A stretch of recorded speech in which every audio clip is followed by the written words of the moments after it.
Olá a todos, olá a todas. Eu estou fazendo hoje um primeiro vídeo que é a gravação de um podcast. Então, portanto, aqui é o making of desse podcast. Eu vou ler o texto que eu escrevi e vocês vão acompanhar aí essa gravação, acabam aproveitando o texto também. Esse vídeo ele vai tanto para o canal Rádio da Escola, que é o novo canal do YouTube do Escola de Direito, que é voltado exatamente para os vídeos do podcast, quanto para o Sem Gravata, que é meu outro canal, tendo em vista que o Rádio da Escola ainda é muito pequeno, assim, quem sabe, acaba divulgando ele para que vocês se inscrevam também lá no Rádio da Escola. Certo, gente? Então, vou começar aqui a leitura do artigo e depois edito tudo para virar um podcast para vocês e será colocado em todas as plataformas. Vou começar aqui, então, a minha leitura. Olá a todos, eu sou Felipe Mendonça, advogado, professor de Direito Constitucional. Bem-vindos ao podcast da Escola de Direito, canal multiplataforma que leva conteúdo de qualidade para vocês em um projeto colaborativo que envolve mais de 75 professores e professoras. Colabore você também se inscrevendo nas diversas plataformas, curtindo e compartilhando nossos vídeos, imagens, textos e áudios em todas as redes sociais. Hoje temos uma novidade que é a estreia do canal de YouTube Rádio da Escola, que irá transmitir em vídeos os nossos podcasts, ou mostrando os bastidores, ou com imagens estáticas para quem preferir continuar no YouTube, mas só quer ouvir o áudio. Vamos lá, hoje o tema, claro, ainda é sobre as eleições. Vou fazer uma análise jurídica constitucional de um problema sério que temos, que são os frequentes crimes eleitorais cometidos por quase todos os candidatos, principalmente dos cargos mais importantes, mas que depois são relativizados pelo Tribunal Superior Eleitoral, o TSE. E há aqui uma questão grave, pois esses crimes nem sempre são relativizados quando o candidato é perdedor ou quando o cargo que concorre é pequeno, tipo vereador de município de até 15 mil eleitores. Ao mesmo tempo, há um paradoxo da necessidade de proteção da democracia constitucional e não permitir que todas as eleições sejam decididas no tapetão, ou seja, pelo judiciário. Sabe o que está acontecendo lá nos Estados Unidos, com Trump questionando os resultados das eleições por ser um péssimo perdedor, sem nenhum elemento real que justifique sua postura?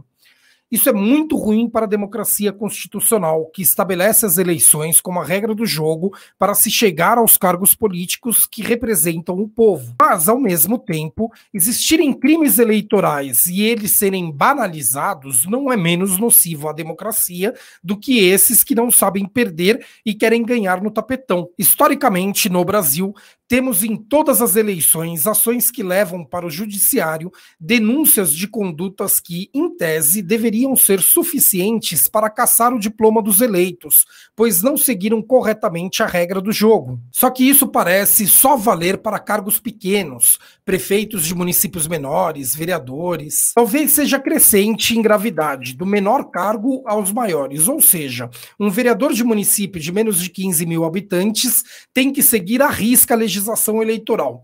O de menos de 30 mil já começa a ter que seguir um pouco menos à risca, mas ainda muito rigoroso. E quando chega aos candidatos aos cargos de deputados, senadores, isso já está bastante relativizado.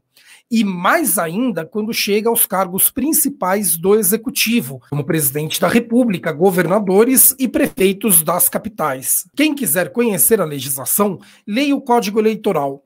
Lá no capítulo 2 dos crimes eleitorais, nos artigos 289 seguintes, temos as condutas que não podem ocorrer se não prejudicam o caráter democrático das eleições. Já as ações que podem questionar o registro de um candidato ou sua diplomação são previstas pela Constituição e regulamentadas pela legislação eleitoral, estabelecendo quem pode provocar o judiciário, quando, como e por quê. Cabe uma ressalva aqui, que o registro do candidato é quando ele se inscreve para concorrer ao cargo e que tem critérios objetivos que devem ser seguidos, como estar em dia com a Justiça Eleitoral, ter mais do que a idade mínima exigida para o cargo que quer concorrer, domicílio eleitoral no local da disputa e etc. Já a diplomação é um ato solene que acontece após a apuração dos votos e que declara o candidato como eleito representante do povo brasileiro. As ações são voltadas ou para cancelar o registro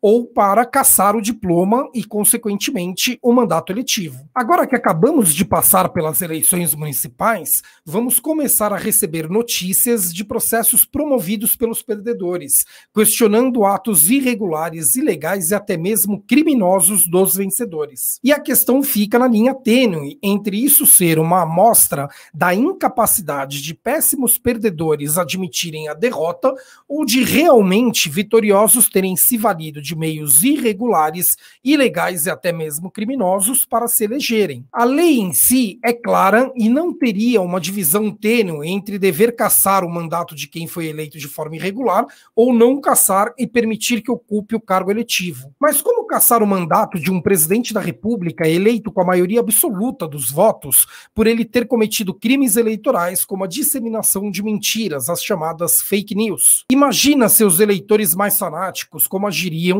se tivessem seu representante retirado do cargo por uma decisão técnica qualquer. Imagina seus eleitores mais fanáticos como agiriam se tivessem seu representante retirado do cargo por uma decisão técnica qualquer. Por uma decisão técnica qualquer.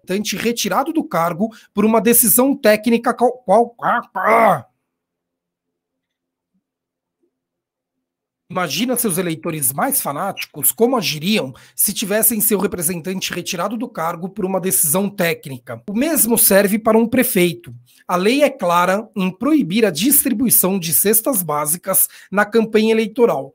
E quanto à consequência de cassação da chapa se isso acontecer. Mas imagina se agora alguém pede pelo VAR e o TSE decide retirar o prefeito vitorioso e impor o derrotado como sendo o vencedor. Trata-se, portanto, de uma péssima regulamentação do direito, pois criou normas que são difíceis de serem aplicadas pelo judiciário sem causar uma ruptura institucional que prejudique o próprio Estado de Direito. Em outras palavras, como aplicar o direito quando ele coloca em risco a própria Constituição? Mas não é possível também simplesmente não ter consequências a quem fere frontalmente a legislação eleitoral para ser eleito. Então, a legislação precisa ser modificada para que existam punições que não cheguem a causar essa ruptura, mas que também façam com que os candidatos não burlem as regras eleitorais. É sobre isso que eu queria falar com vocês hoje.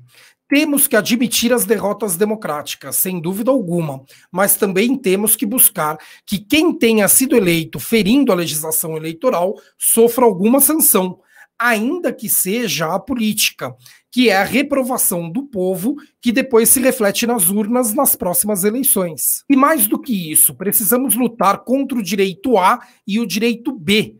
O que vale para o presidente da República, governadores e prefeitos das capitais deve valer também para os vereadores dos municípios de menos de 15 mil habitantes. E vice-versa, óbvio. Brigar por alterações em direitos políticos nunca é fácil, pois quem pode mudar são exatamente aqueles que são favorecidos por como as coisas são agora. A melhor forma é levando isso ao conhecimento da maioria da população. É preciso que exista uma repulsa do povo aos candidatos que não respeitam as regras do jogo. A democracia não é uma coisa pronta e acabada que, conquistada lá em 1988, não precise mais de lutas para melhorar. Para muitos autores, inclusive, ainda estamos muito longe de termos uma democracia real.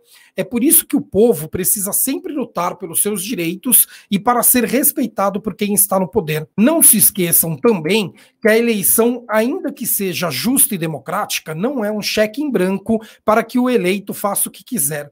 Ele ainda precisa aceitar, respeitar os direitos do povo e se submeter à nossa Constituição. Por hoje é isso, pessoal. Continuem acompanhando a Escola de Direito em todas as plataformas e compartilhem nossos materiais. Abraços e até mais. Tchau!